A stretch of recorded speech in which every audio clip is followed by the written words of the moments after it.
And we're back with another episode of Let's Play Lost Odyssey. I'm your host, the RPG Guy, and we're going to go and collect more of the Thousand Years of Dreams, rather. As I now have water. Because I know that I'm going to be reading a bunch of these. And I figure we're going to start from the furthest one out and kind of work our way back towards the station. No, it's not really even the station that much. It's just working our way back from the furthest one out. That way we don't have as much of a long walk back as much, if that makes any sense. And I want to say we've got a handful of these. I think we got about 4 more of these to do before we can actually... We can continue the story, but you can miss these forever. And that's why they're important to do as soon as possible. Some of them are missable, some of them are not. There should be much more clear. I don't want it to sound like it's such like an end of the world deal, but it's really good stuff. And it does pay off at the end of the game, by the way.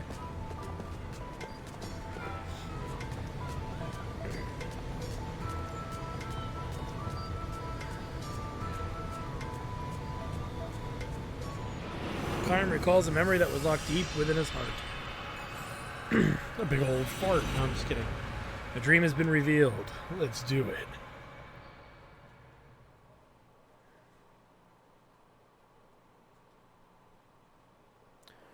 White flowers. Like I said, some of these are neat, some of these are dark, so... Lovely white flowers mark the town. They bloom on every street corner, not in beds or in fields set aside for their cultivation, but blending naturally and in profusion with every row of houses, as though the buildings and the blossoms have grown up together. The season is early spring, and snow still lingers on the nearby mountains. But the stretch of ocean that gently laps the town's southern shore is bathed in refulgent sunlight. This is an old and prosperous harbor town. Even now, each day, its piers see many cruise ships and freighters come and go. Its history, however, is sharply divided between the time before and the time after the event that happened one day long ago. People here prefer not to talk about it, the watershed engraved upon the town's chronology. The memories are too sorrowful to make stories out of them. Kaim knows this, and because he knows this, he has come here once again. Passing through, the tavern master asks him, and the sound of his voice, Kaim responds with a faint smile. You're here for the festival, I suppose. You should take your time and enjoy it. The man is in high spirits. He has joined his customers in glass after glass until now, and is quite red in the face, but no one shows any signs of blaming him for overindulging. Every seat in the tavern is filled, and the air reverberates with laughter. Happy voices can be heard now and then, as well from the road outside. The entire town was celebrating. Once each year, the festival has people making merry all night long until the sun comes up. I hope you've got a room for the night, sir. Too late to find one now. Every inn is full to overflowing. So it seems. Not that anyone would be foolish enough to spend a night like this quietly tucked away under the covers in his room. The tavern master winks at Kaim as if to say, Not you, sir, I'm sure. Tonight we're going to have the biggest, wildest party you've ever seen, and everyone's invited, locals or not. Drink, food, gambling, women. Just let me know what you want, and I'll make sure you have it. Kaim sips his drink and says nothing, because he is planning to stay awake all night. He's not taken a room, though he has no plans to enjoy the festival either. Kaim will be offering up a prayer at the hour before dawn when the night is at its darkest and deepest. He will leave the town, sent off by the morning sun as it pokes its face up between the mountains and the sea, just as he did at the time of his last visit. Back then, the tavern master, who a few minutes ago was telling one of his regular customers that his first grandchild is about to be born, was himself just an infant. "This one's on me. Drink up," says the tavern master, filling Kaim's shot glass. He peers at Kaim suspiciously as they enters. "You did not come for the festival, didn't you? Or, rather, you did come for the festival, didn't you?" "No, not really," says Kaim. "Don't tell me you didn't know about it. You mean you came here by pure chance?" "Afraid so." "Well, if you come here on business, forget it. You'll never get serious talk out of anybody on a special night like this." The tavern master goes on to explain what is so special about this night. "You must have heard something about it. Once, a long, long time ago, this town was almost completely destroyed." There are two kinds of events that divide history into before and after. One is the birth or death of some great personage, a hero or savior. The other is something like a war or plague or natural disaster. What divided this town's history into before and after was a violent earthquake. It happened without warning and gave the soundly sleeping people of the town no chance to flee. A crack opened up in the earth with a roar, and roads and buildings just fell to pieces. Fires started, and they spread into the twinkling of an eye. Almost everyone was killed. You probably can't imagine it. All I know is that they were taught that what they taught me in school. And what does Resurrection Festival mean to a kid? It was just something that happened once upon a time. I live here, and that's all that it means to me. So a traveler like you probably can't even begin to imagine what it was like.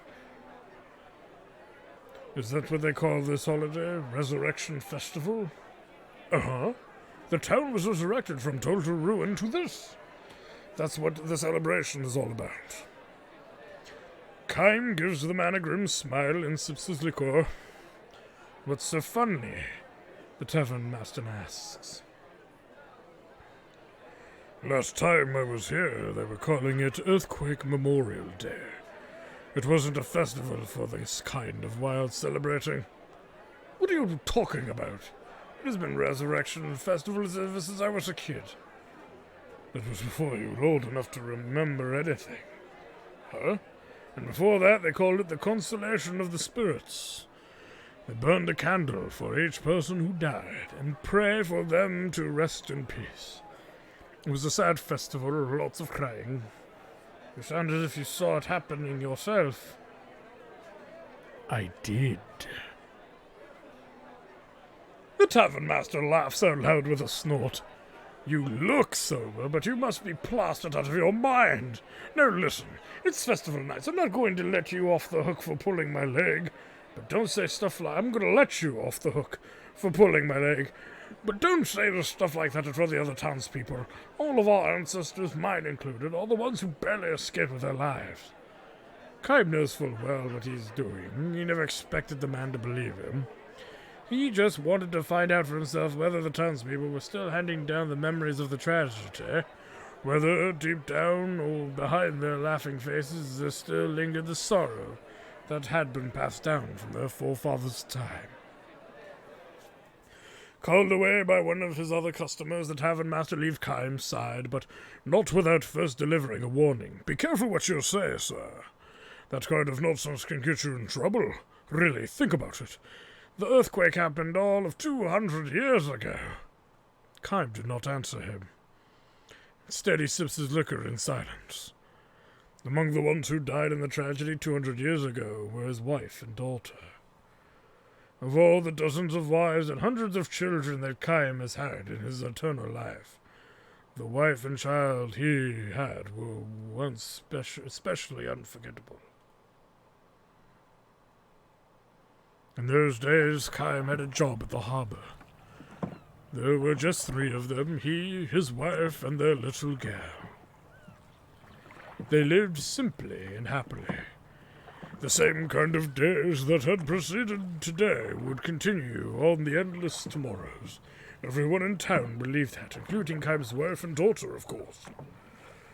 But Kaim knew differently, precisely because his own life was long without end, and he had consequently tasted the pain of countless partings. Kaim knew all too well that in the daily life of humans there was no forever. This life his family was leading would have to end sometime. It would not go on unchanged.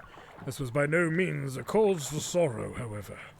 Denied a grasp upon forever, human beings knew how to love and cherish the here and now. Kaim especially loved to show his daughter flowers. The more fragile and short-lived, the better. Flowers that bloomed with the morning sun and scattered before the sun went down. They were everywhere in this harbour town, lovely white flowers that bloomed in early spring.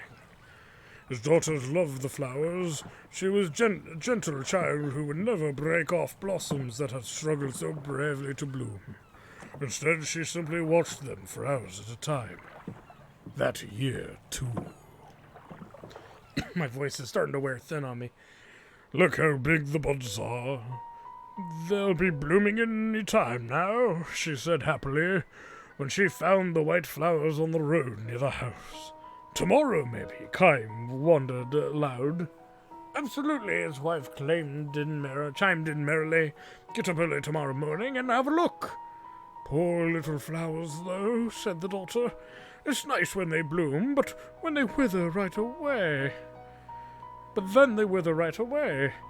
All the better, said Kaim's wife. It's good luck if you get them blooming.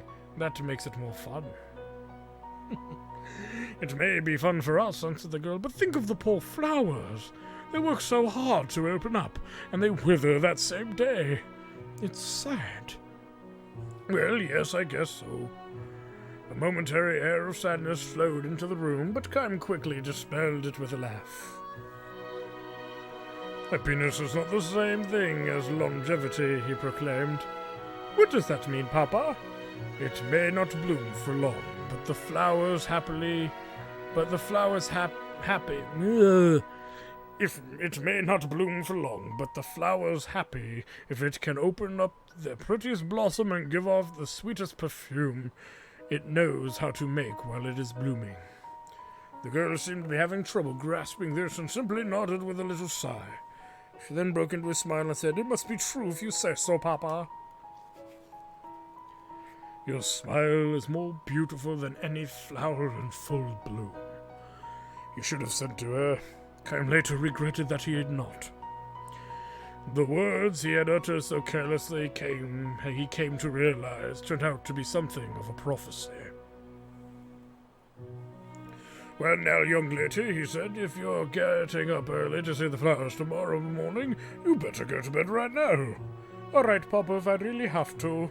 "I'm going to bed too," said Kaim's wife. "Okay, then, good night, Papa." His wife said to Kaim, "Good night, dear. I really am going to bed now." "Good night," Kaim replied, enjoying one last cup to ease the day's fatigue. Those turned out to be the last words the family shared. A violent earthquake struck the ground before dawn. I said that really badly. A violent earthquake struck the town before dawn. Kaim's house collapsed in a heap of rubble. Kaim's two loved ones departed for that distant other world before they could awaken from their deep sleep, and without ever having a chance to say good morning to him. The morning sun rose on a town that had been destroyed in an instant. Amid the rubble, the flowers were blooming. The white flowers that Kaim's daughter had wanted so badly to see. Kaim thought to lay a flower in offering on his daughter's cold corpse, but abandoned the idea. He could not bring himself to pick a flower. No one, no living being on the face of the earth, he realized, had the right to snatch the life of a flower that possessed the life for only one short day. Kaim could never say this to his daughter. "You go first to heaven and wait for me. I'll be there before long." nor would he ever know the joy of reunion with his loved ones. To live for 1,000 years meant bearing the pain of 1,000 years of parting. Kaim continued his long journey. A dizzying number of years and months flowed by, years and months during which numberless wars and natural calamities scourged the earth. People were born and they died. They loved each other and were parted from the ones they loved. There were joys beyond measure and sorrows just as measureless. People fought and argued without end, but they also loved and forgave each other endlessly. Thus was history built up, as the tears of the past evolved gradually into prayers for the future. Kaim continued his long journey. After a while, he rarely thought about the wife and daughter with whom he had spent those few short days in the harbor town, but he never forgot them. Kaim continued his long journey, and in the course of his travels he stopped by the harbor town again.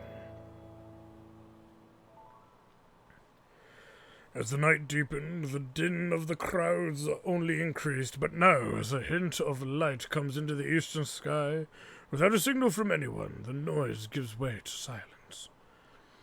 Kaim has been standing in the town's central square. The revelers, too, have found their way here one at a time, until, almost before he knows it, the stone-paved plaza is filled with people. Kaim feels a tap on the shoulder.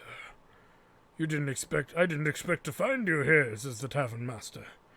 But Kaim gives him a silent smile. The tavern master looks somewhat embarrassed and says, "There's something I forgot to tell you before." "Oh?"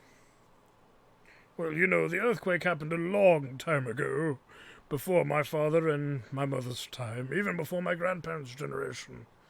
It might sound funny for me to say this, but I can't imagine this town in ruins." "I know what you mean." "I do think, though, that there are probably things in this world that you can remember, even if you haven't actually experienced them. Like the earthquake. I haven't forgotten it. And I'm not the only one. It may have happened 200 years ago, but nobody in this town has ever forgotten it. We can't imagine it, but we can't forget it either." Just as Kaim nods again to signal his understanding of the tavern keeper's words, a somber melody echoes throughout the square. This is the hour when the earthquake destroyed the town. All the people assembled here close their eyes, clasp their hands together, and offer up a prayer, the tavern master and Kaim among them. To Kaim's closed eyes come the smiling faces of his dead wife and daughter. Why are they so beautiful and so sad? These faces that believe with all their hearts that tomorrow is sure to come. The music ends. The morning sun climbs above the horizon. And everywhere throughout the town blooms countless white flowers.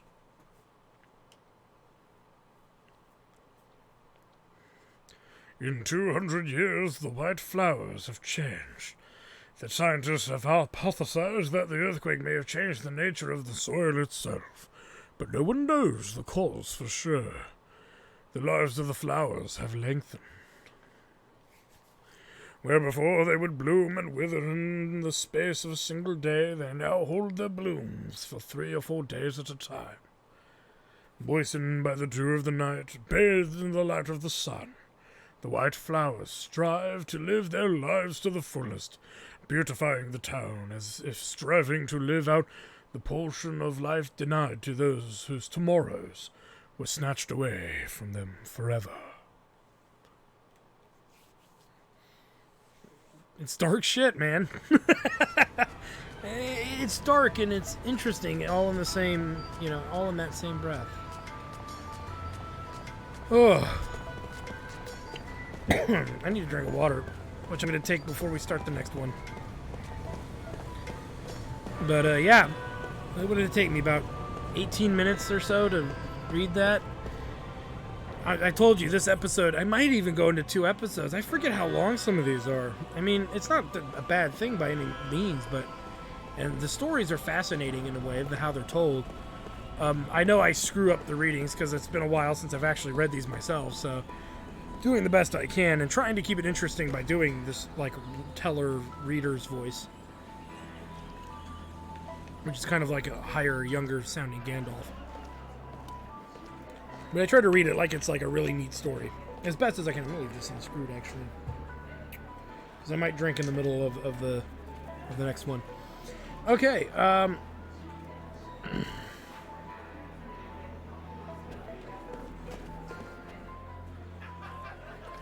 hold on, you're fresh from the battlefield too, aren't you?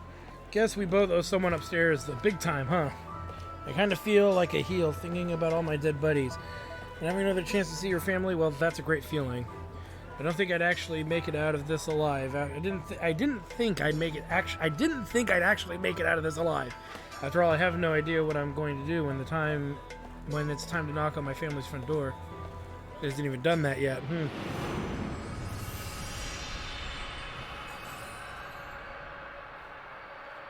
Kaim recalls a memory that was locked up deep in his heart. What's interesting is there's 3 stories in this tavern that you actually have to enter and exit the tavern to get them to register. So, and I think these are the last ones. So, what was it, 4 or 5? All right, here we go, guys. Another dream. One of these is actually really good, if I'm not mistaken. Like creepy in a way, too. Alone in a crowd of rugged men, nursing his drink in the far corner of the old post town's only tavern, Kaim. A single man strides in through the tavern door. Massively built, he wears the garb of a warrior. His soiled uniform bespeaks a long journey. Fatigue marks his face, but his eyes wear a penetrating gleam, the look of a fighting man on active duty. A hero's return. The tavern's din hushes instantly. Every drunken eye in the place fastens on the soldier with awe and gratitude. The long war with the neighboring country has ended at last, and the men who fought on the front lines are returning to their homes. So it is with this military man. The soldier takes a seat at the table next to Kaim's, and downs a slug of liquor with the forcefulness of a hard drinker, a man who drinks to kill his pain. 2 cups, 3, 4. Another customer approaches him, bottle in hand, wearing an oh my goodness. Let me try that again. Another customer approaches him, bottle in hand, wearing an ingratiating grin. A typical crafty town punk. Let me offer you a drink, wheedles the man, as a token of gratitude for your heroic efforts on behalf of the fatherland. The soldier unsmilingly allows the man to fill his cup. How was it at the front? I'm sure you performed many valiant deeds on the battlefield. The soldier empties his cup in silence. The punk refills the cup and adopts an ever more fawning smile. Now that we're friends, how about you telling me some war tales? You've got such big, strong arms. How many enemy soldiers did you kill? Without a word, the soldier hurls the contents of his cup in the man's face. The punk flies into a rage and draws his knife. No sooner does it leave its sheath than Kaim's fist sends it flying through the air. Wait, is that right? No sooner does it leave its sheath than Kaim's fist sends it flying through the air. Okay, fair enough. Faced with the powerful, united front of Kaim and the soldier, the punk runs out muttering curses. 2 big men watch him go, then share a faint smile. Kaim doesn't have to speak with the soldier to know that he lives in deep sadness. For his part, the soldier, having cheated death any number of times, is aware of the shadow that lurks in Kaim's expression. The tavern's din returns. Kaim and the soldier pour each other drinks. A I've got a wife and a daughter I haven't seen since I shipped out, says the soldier. It's been 3 years long. It's been 3 long years. He lets himself smile shyly now for the first time as he takes a photograph of his wife and daughter from his pocket and shows it to Kaim. The wife of a woman of dewy freshness, the daughter still very young. There's a reason I survived. The thought of going home to them alive was all that sustained me in battle. Is your home far from here? No, my village is just over the next pass. I'm sure they've heard the news that the war is over and can hardly wait to have me home. You could get there tonight if you wanted to badly enough. If it was that close. But the soldier downs a mouthful of liquor and groans. I'm afraid. Afraid of what? I want to see my wife and daughter, but I'm afraid to see it. I'm afraid to have them see me. I don't know why. I don't know how many men I've killed these past 3 years. I've no choice. I had no choice. I can't read right now. I'm sorry, guys. I had to do it to stay alive. If I was going to get back to my family, I had no choice but to kill one enemy soldier after another. And each and every one of those men had families they had left at home.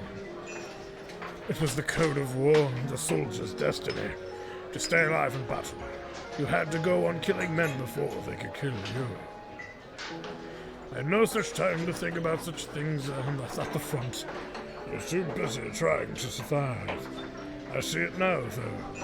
Now that the war is over, 3 years of sin are carved into my face. This is the face of a killer. I don't want to show this face to my wife and daughter.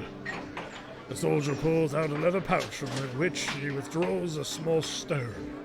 He tells Kaim it is an unpolished gemstone, something he found shortly after he left for the battlefield. A gemstone? Kaim asks, unconvinced. The stone on the table is a dull black without a hint of the gleam a gem should have. It sparkled when I first found it. I was sure my daughter would love it when I brought it home to her.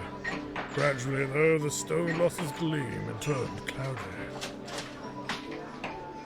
Every time I killed an enemy soldier, something like a stain of blood would rise to the surface of the stone. As you can see, it's almost solid black now after 3 years. The stone is sustained by the sins I've committed. I call it my sin stone.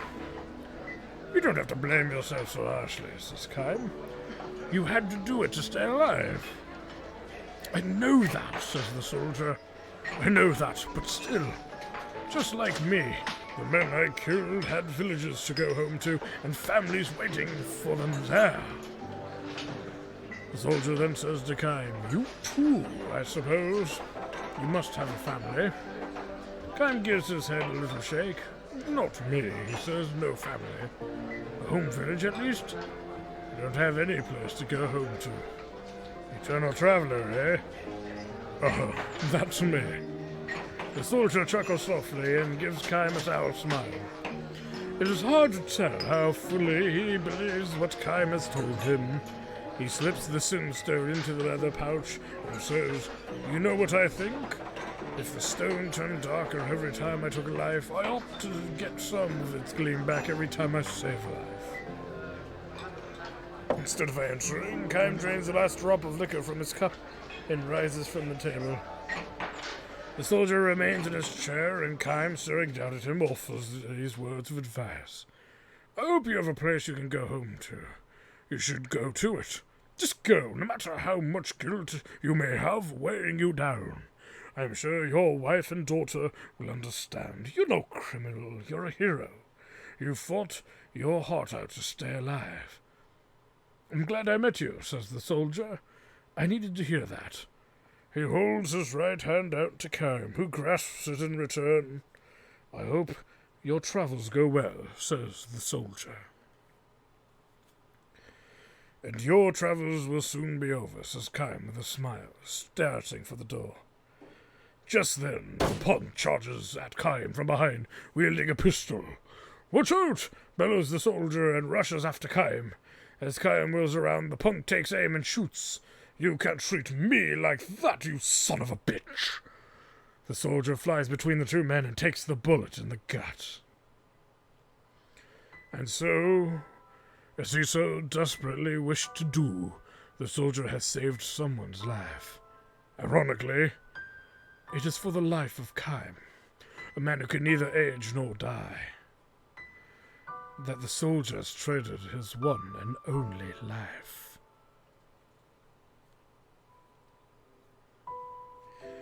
Sprawled on the floor, nearly unconscious, the soldier thrusts the leather pouch into Kaim's hand. "Look at my sin stone, will you?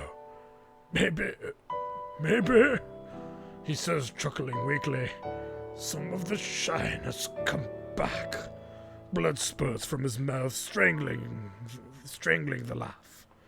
Kaim looks inside the bag and says, "It's sparkling now. It's clean." "Is it?" gasps the soldier. "Good. My daughter will be so glad." He smiles with satisfaction and holds his hand out for the pouch. Gently, Kaim lays the pouch on the palm of the hand, and gently Kaim lays the pouch on the palm of his hand and folds the man's fingers over it. The soldier draws his last breath, and the pouch falls onto the floor. The dead man's face wears a peaceful expression. The stone, however, the man's sin stone, which is rolled from the open pouch, is as black as ever. Perhaps one cannot remove the sin. It's a scary thought when you really think about the that's not as dark as some of the others, but it's going there. Definitely one of the shorter tales, for sure. All right, let's go to the next one.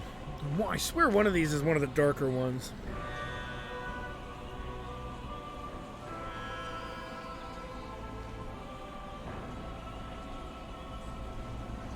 As we should get a new layout of customers. Not fully, but you'll notice the customer there is gone. We go upstairs. Here's the next one. I used to work as a jail warden. It was so strange to see the prisoners start riots over and over again. All I did was extend their sentences, you know. I have no idea why they keep acting that way, really. Kaim recalls a memory that was locked deep within his heart. I think this is one of the darker ones. Let's do it. I want to try to get through all of these this episode for you guys. That way it doesn't linger into multiple episodes. Hence why this might be a long episode. In the mind of a captive. He knows that it is useless, but he can't suppress the impulse that wells up from within his own flesh. He needs to do it, to hurl his entire body against the bars. It does no good at all. His flesh simply bounces off the thick iron bars. "Number 8, what the hell are you doing?" The guard's angry shout echoes down the corridor. The prisoners are never called by name, only by the numbers on their cells. Kaim is number 8. Kaim says nothing. Instead, he slams his shoulder against the bars. The massive bars of iron never budge. All they do is leave a dull, heavy ache in Kaim's superbly conditioned muscles and bones. Now, instead of shouting again, the guard blows his whistle and the other guards come running from the station. "Number 8, what's it going to take to make you understand? Do you want to be thrown in the punishment cell? Don't look at me like that. Start resisting, and all it will get you is a longer time in here." Sitting on the floor of the cell, legs laid out, Kaim ignores the guard's shouts. He's been to the punishment room any number of times. He knows he has been branded a highly rebellious prisoner, but he can't help himself. Something is squirming deep down inside him. Some hot thing trapped inside there is seething and wreathing. "Some war hero you turned out to be," says one guard. "You can't do shit in here. What's the matter, soldier boy? Can't do anything without an enemy staring you in the face? The guard next to him taunts Kaim with laughter. Too bad for you, buddy. No enemies in here. Nobody from your side, either. We've got you locked up all by yourself. After the guards leave, Kaim curls up on the floor, hugging his knees. Eyes clamped tight. All by myself. The guard was right. I thought I was used to living alone in battle on the road, but the loneliness here in prison is deeper than any I've ever experienced before, and more frightening. Walls on 3 sides, and beyond the bars nothing but another wall enclosing the narrow corridor. This dungeon was built so as to prevent prisoners from seeing each other, or even to sense each other's presence. The total lack of change in the view paralyzes the sense of time as well. Kaim has no idea how many days have passed since he was thrown in here. Time flows on, that much is certain, but with nowhere to go, it simply stagnates inside him.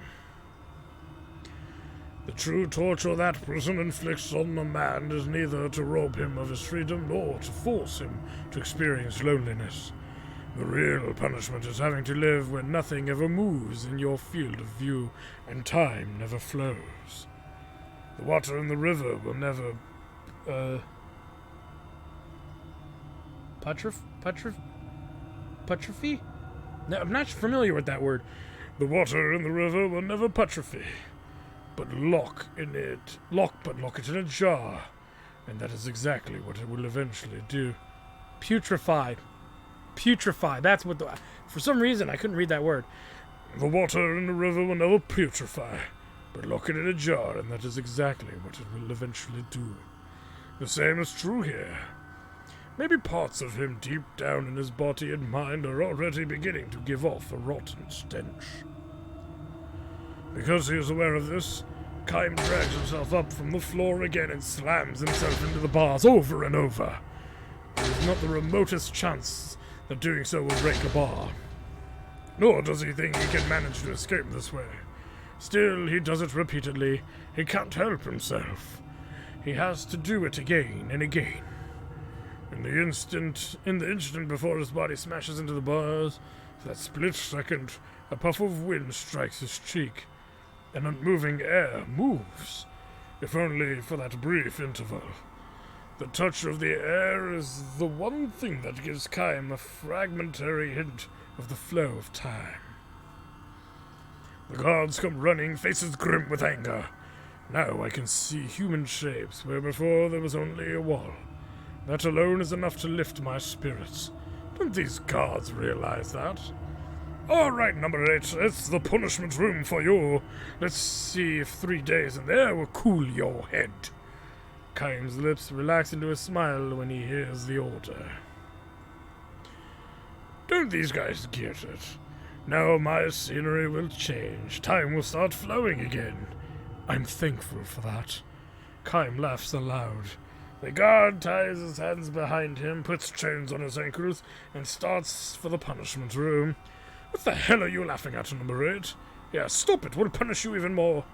But Kaim just keeps on laughing at the top of his lungs. If I fill my lungs with all new air, will the stench disappear? Or have my body and mind rotted so much that already...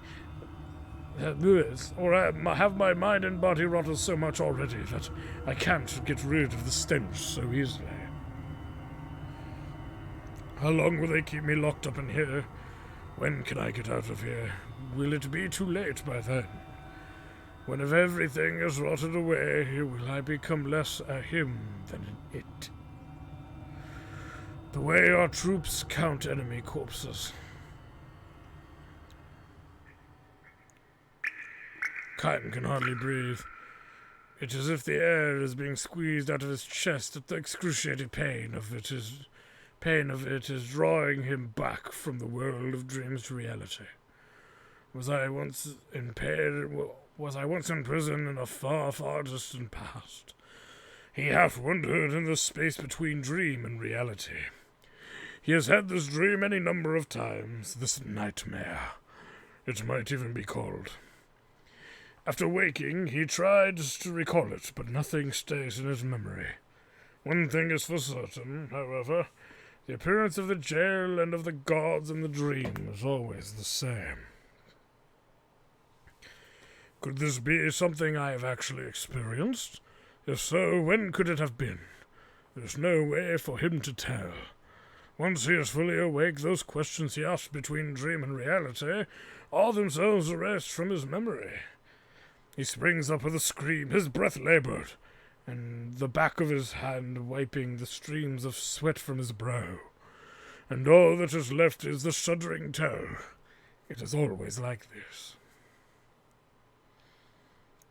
Now, too, he mutters to himself as he attempts to retrieve whatever memory is left in a remote corner of his brain. What kind of past life could I have lived through? Now, too. What kind of past life could I have lived through?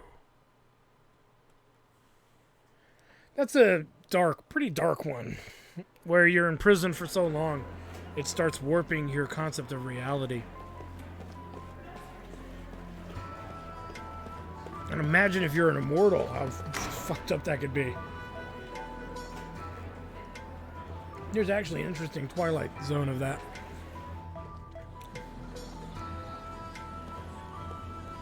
Time for the last story.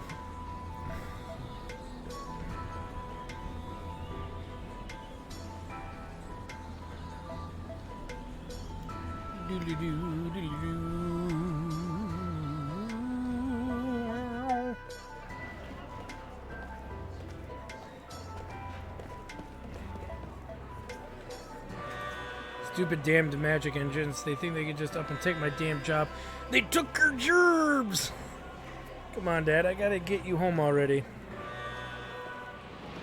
Kaim recalls a memory that was locked deep within his heart. Don't worry, guys. This is the last one. I believe. And the dream has been revealed. I believe this is the last one. I can't think of any others.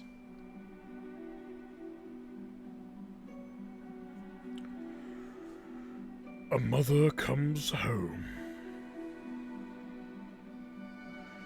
The boy has lost his smile, though he denies it. Don't be silly, Kaim. Look, I'm smiling, aren't I?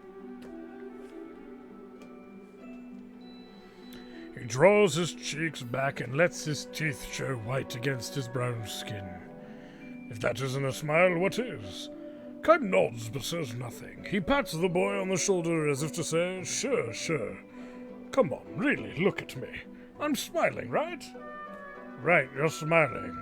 Anyway, forget about me. Hurry, let's go. The boy has a sweet, open nature. He made instant friends with Kaim, while the other townspeople kept their distance from the strange traveler.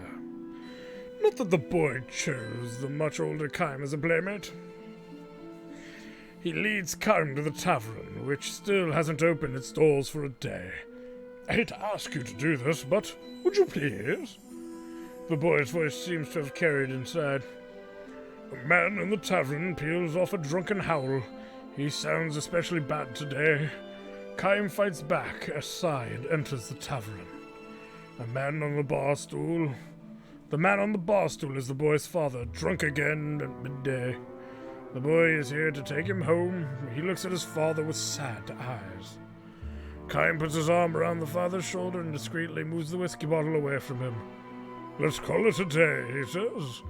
The man shoves Kaim's arm off and slumps down to the bar. I hate guys like you, he says. Yes, I know, says Kaim. It's time to go home, though. You've had enough. You hear me, you heard me, Kaim. Drifters. I hate you guys. I really, really, really hate you guys. The father was always like this when he was drunk, hurling curses at all drifters, picking fights with any man dressed for the road, and finally slumping to the ground to sleep it off. His son is too small to drag him home. With a sigh, Kaim finds himself again today, supporting the drunken father's weight to keep him from toppling off the bar stool. The boy stares at his father, his eyes a jumble of sadness, anger, and pity. When his eyes meet Kaim's, he shrugs it off to say, "Sorry to keep putting you through this." But Kaim is used to it. He has seen the father dead drunk almost every day for the past year, ever since the boy and his father were left to live alone. "Oh well," the boy says with a strange smile, as if trying to resign himself to the situation. "Poor Papa. Poor me." Supporting the father's weight on his shoulder, Kaim gives the boy a smile and says, "Yes, but you don't have to go out and get drunk the way he does." The boy says, puffing his chest out. "Sometimes kids are tougher than grown-ups." Kaim broadens her smile to signal to him, "You're right." "Of course I'm right," the boy all but says with a smile he gives back. It is the only kind of smile the 10-year-old has managed to produce in the past year.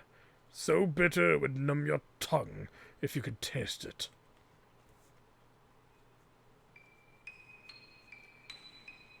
The boy's mother, the father's wife, left home a year ago. She fell in love with a traveling salesman and abandoned the boy for his father. Mama was bored. The boy says Mama was bored, the boy says matter-of-factly, looking back on his mother's infidelity. She got tired of doing the same thing every day, and that's when she met him. At the tender age of 10, the boy had learned that there are certain stories that have to be told with that matter-of-fact tone. The father was born and raised in the small town and worked in the town office. He was not especially talented, but it was not a job that called for talent or quick wit. All he had to do was follow orders with diligence and submissiveness, and he did exactly that, year after year without making waves. He called our life peaceful, but Mama didn't think so. She said it was just ordinary and no fun. She was attracted to the life of the crafty traveling salesman. It was risky and exciting, like walking on top of a prison wall. One misstep and you could end up inside. Papa told Mama that the man was deceiving her, that all he wanted was her money, but he couldn't get through to her. Mama couldn't even think about us back then. With utter detachment, as though holding it at arm's length, the boy reflects on the tragedy that struck his family. I've heard the saying, love is blind. It really is. He says with a shrug and a sardonic laugh, like a full-fledged adult. Kaim says nothing. Children should act their age is another saying, but probably not the one that would be spoken with a great deal of meaning to a boy who has lost his mother's love. And even if Kaim presumed to admonish him, the boy would likely pass it off with a strained smile and say, sometimes kids are tougher than grown-ups. The boy's father, however, showed his displeasure when his son uses grown-up expressions. The little twerp lost all his boyishness. He despises me now. He thinks I'm pitiful. Deep down, he's laughing at me for letting my wife be taken by another man. Damn him! It bothers him especially when he's drunk. His annoyance far outweighs his fatherly love for his son. Sometimes he even slaps the boy across the face, or tries to. When he is drunk, the boy can easily dodge his slaps, and he ends up sprawled on the floor. Even as he is drowning in a sea of liquor, he can sometimes turn unexpectedly serious and start asking questions. Say, Kaim, you've been traveling for a long time, right? Uh-huh. Do you enjoy it all that much? Going to strange towns, meeting strangers can't be all that? Is it so wonderful that you'd be willing to abandon the life you're living now for it? He asks the same thing over and over. Kaim's answer always seems to be the same. Sometimes it's enjoyable, and sometimes it's not. He simply doesn't know what else to say. You know, Kaim, I've never set foot outside this town. Same with my father and my mother, and same with my father and my grandfather and my great-grandfather, and the one before him. We've always been born here and died here, my wife's family too. They've had roots in this town for generations. So why did she do it? Why did she leave? Why did she need so badly that she had to leave me and her own? Wait, what? What did she need? Oh, what did she need so badly that she had to leave me and her own son? Kaim merely smiles without answering. The answer to such a question cannot be conveyed in words. Try though as he might to explain it, the reason certain people are drawn irresistibly to the road can never be understood by people who don't have that impulse. The father is simply one of those people who can never understand. Failing to elicit a reply from Kaim, the father sinks again into the sea of drunkenness. I'm scared, Kaim, he says. My son might do it too. He might go away and leave me here someday. When I hear him talking like a grown-up, I get so scared I can't stand it. The boy's mother eventually comes back. The traveling salesman cheated her out of every last bit of her savings. At the moment she was no longer of any use to him, he left her, physically and mentally broken. She has only one place to return to, the home she abandoned. First she writes a letter from the neighboring town, and when her husband reads it again and again through drink-clouded eyes, he laughs derisively. So right, that miserable witch. He makes a show of tearing the letter into pieces in front of Kaim without showing it to his son. Kaim tells the boy everything and asks him, "What do you want to do? Whatever you decide, I'll help you make it happen." "What I decide?" the boy asks in return with his usual detached smile. "If you want to leave this town, I'll let you have enough money to help you get by for a while," Kaim says. "I could do that much." He is utterly serious. The father has no intention of forgiving his wife. He will almost certainly turn her away if she shows up, and probably with a proud, vindictive smile on his face. Kaim knows, however, that if the mother loses her home and leaves this town once and for all, the father will go back to drinking every day, cursing his wife's infidelity, bemoaning his own fate, taking out his anger on strangers, and constantly revealing the worst side of himself to his son. Kaim's long life on the road has taught him this. Constant travel means meeting many different people, and the boy's father is undoubtedly one of the weakest men Kaim has ever met.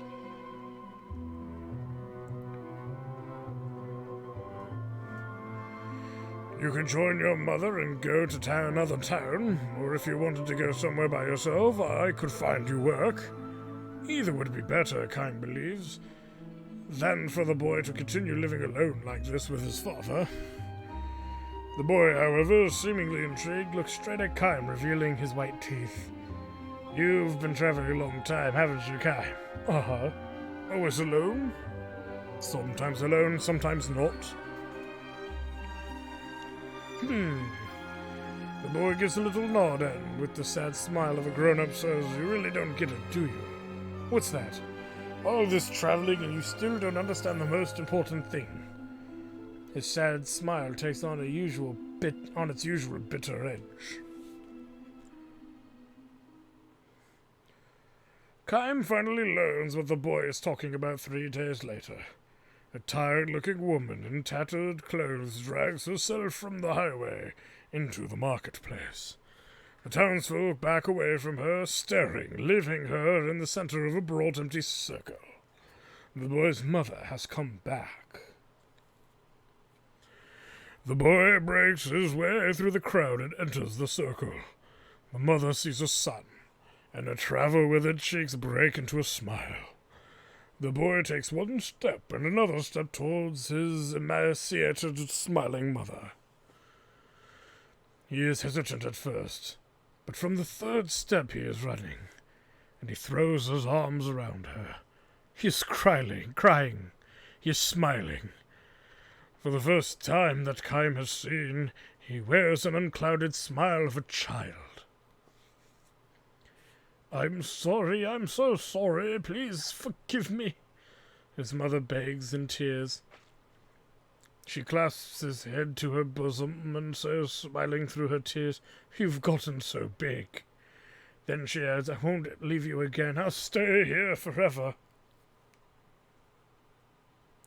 A stir goes through the crowd. It comes from the direction of the tavern.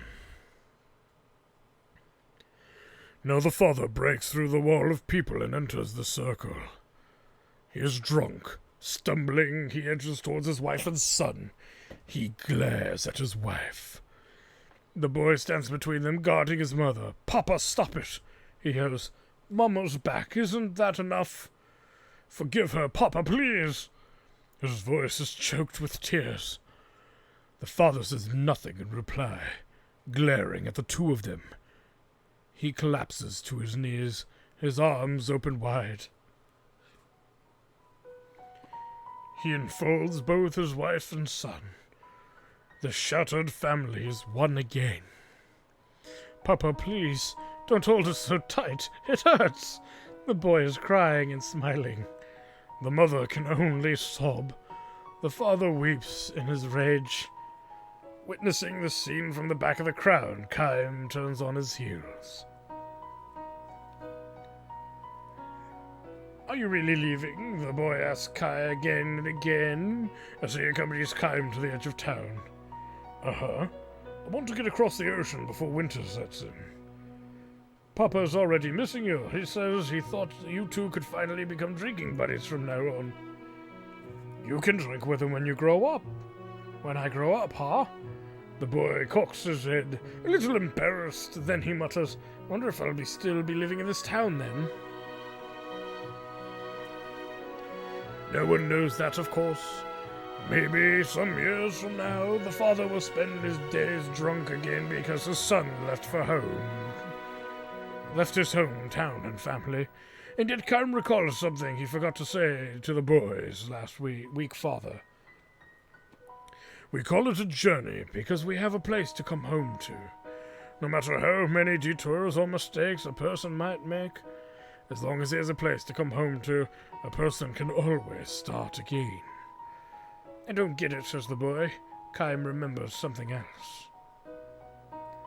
"Smile for me," he says one last time, placing a hand on the boy's shoulder. "Like this?" He reveals his white teeth and his cheeks wrinkle up. It's a good smile. He has finally managed to retrieve the smile of a young boy. "Now it's your turn, Kaim." Sure." The boy studies Kaim's smile as if assigning it a grade. "Maybe a little sad," he says. Then that he is joking makes his words hit home all the more. The boy smiles again as if proving a model for Kaim. "Okay then," he says with a wave of his hand. "I'm going shopping with Papa and Mama today." Kaim smiles back and walks away. Then he hears the boy calling his name one last time. "Even if we're saying goodbye, I'm not going to cry, Kaim. Sometimes kids are tougher than grown-ups." Kaim does not look back. His only reply, a wave of his hand. The boy's expression would probably change if their eyes met. He decided to play it strong to the end. Kaim walks on. After a brief respite, his journey with no place to go home to starts again. A journey with no place to go home to. The poets call that wandering. There we go. We made it through the five stories that exist in this town. And it's a bit much for, especially if you've never played this game before. You're like, wow, there's so much stuff here. Now again, it could be theoretical that you grind outside, come back into town, and you observe these incidents kind of on accident, and that would be how you figure it out, kind of. And you notice the scenery change. That's usually the giveaway. It's pretty much what it is. So, anywho. Oh, wait. Oh,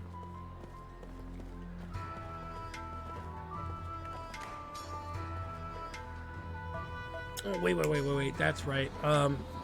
He doesn't show up there.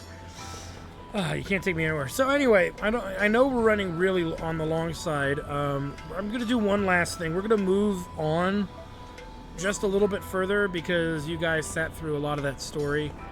And like I said, I do like these stories. They're neat. They're like fairy tales in a way, tales of caution.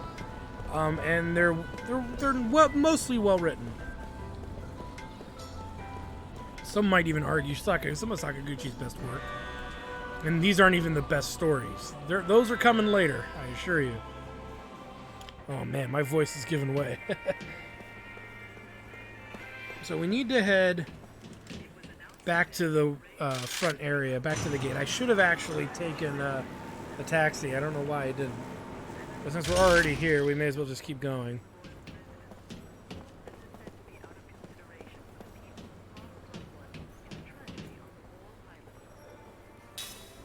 Oh, wait, whoops. Did I hit no?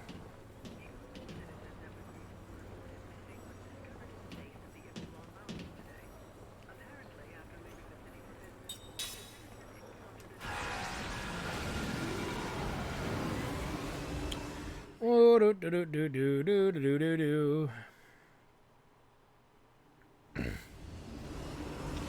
And here we go. Now, the reason I'm actually trying to move things a little forward is to not just get access to a save point, but to do one last bit so that way in the next episode we can just go right on, you know? Just jump right into it. You know, something along those lines. I also want to teach you guys something. It's kind of a trick for like power leveling and stuff like that in this game. Well, never mind. It's not actually that much of a skill, so forget it. It's not a big deal. It might be an emergency situation. Whenever you get to a save point, and you actually... Oops, what am I doing? I'm on the top floor. When you are at a save point, and let's say you're wounded really badly, if you actually exit out of the game, after you've saved, of course, save first, exit out of the game, reload the game, and you actually have full health, HP, and MP. Using and exploiting that is really up to you. You know, it's free healing, and it's kind of a missed programming moment, kind of. If you think of it in any specific way, you could think of it as a missed programmer's failure. I don't know how else to describe it.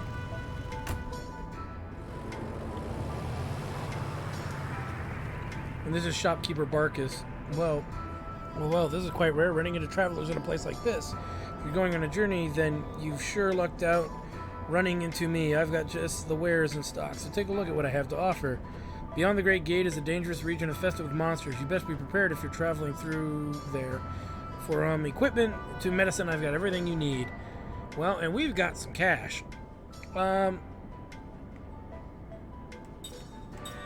So he's got...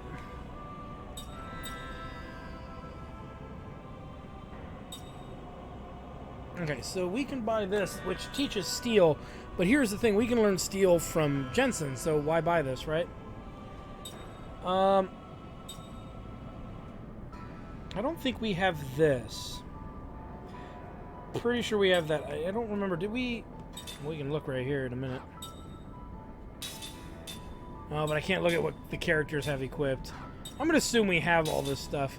But I'm more interested in buying, we have 18 of these. We can buy two more. Give us an even 20. Mana, herbs, 4. Antidotes, I'd say take about 7. And we don't have a lot of money, so we don't want to burn too much. Take one of those. We don't have a ground bomb, so let's take just one of those. I think that's rather good enough for right now. Like I said, I think we have the Holy Night Charm. I think I put it on somebody. We're in a small, humble shop in the city of Ura. If you need any medicine or such, pay me a visit. I think you'll be quite happy with what you find. So it was nice that they... Oh, he's still standing there. Let's take a look. I believe we put it on somewhere. And there's a Berserker necklace. Yeah, and the Holy Night Charm. So we have all that. The other thing we might want to do is go into ring assembly. And we could make a flame ring. And we can make a bruiser ring. We're going to make 2 of these for the moment.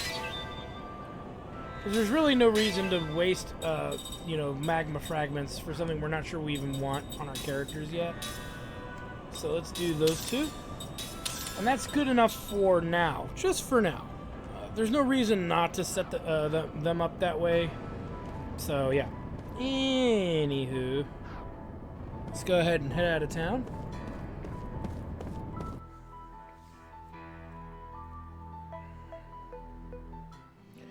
And we now reach the overworld map. Right? So, we can go to the Highlands of Wool, but there's really not much to do there, and you can't really go into it like you thought you might think you can. And then there's the Ypsilon Mountains, which is where we need to go. If we press start, I believe, is it start or the menu button? Menu button. We can actually go in and save, and we can actually access the dreams. The 1,000 Years of Dreams. So, if you ever want to read these again, which maybe you like them enough you want to, or maybe you skipped them on accident and you missed out, you can go check them out there.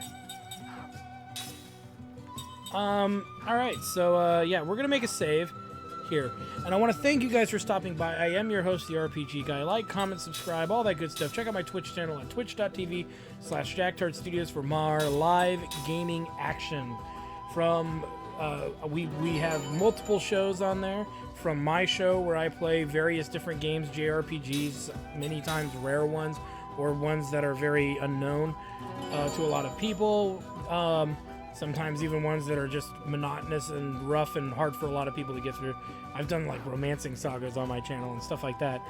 You can also check out my chairman of the board tabletop show. Me and my buddies get together and we play some awesome tabletop games. Some of them legacy, some of them just single sessions, but lots of fun and lots of awesome experiences with that. And you can also check out the Hobo Headcrab Blind Play show that also is on our channel, which is usually on Thursdays at 7:30 Pacific Standard Time, sometimes on Fridays. Because of his work schedule shifting a lot, we have to change it every once in a while. As well as the Chairman of the Board show, we usually do it mostly on Tuesdays at 7:30 Pacific Standard Time. Sometimes we do it twice a week with a show on Sunday. So yeah, definitely check out the Twitch channel and become a follower, or if you want to support the channel, subscribe there and all that good stuff. And there will be links and all those other things for other things that we do there. So anyway, thanks for stopping by, guys. We'll see you guys next time.